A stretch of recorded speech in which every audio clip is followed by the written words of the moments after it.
ખેડા જિલ્લામાં આવેલા કપડવંજ તાલુકાના હીરાપુરા ગામે ફાટક બંધ કરતા વિવાદ સર્જાયો છે। હીરાપુરા ગામમાં 800 લોકો વસવાટ કરે છે। શાળા કોલેજ જતા વિદ્યાર્થીઓને પણ મુશ્કેલી વેઠવાનો વારો આવ્યો છે। ફાટક બંધ થવાથી ખેડૂતોને પણ મુશ્કેલી વેઠવી પડી રહી છે।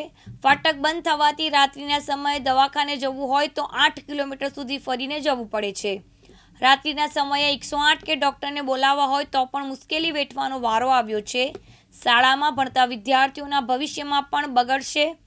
હીરાપુરા ગામના સરપંચ સહિત મોટી સંખ્યામાં ગ્રામજનો ફાટક પહોંચ્યા હતા અને આ ફાટક વહેલી તકે ચાલુ થાય તેવી માંગણી કરી હતી।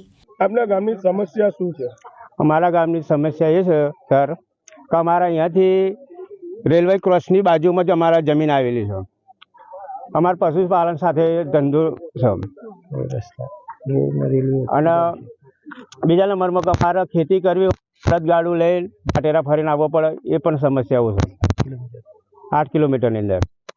આ સમસ્યા નિકાલ કરવામાં નહીં આવે રેલવે તંત્ર દ્વારા તો તમે શું આગળ કરશો? તો અમે સરકારનો સાથ અને સહકાર લઈ આગળ કાર્ય કરીશું। આ ફાટક ચાલુ ન થાય તો આંદોલનની ચીમકી ઉચ્ચારી હતી। નિખિલ ભટ્ટ, દિવ્યાંગ ન્યૂઝ, ખેડા।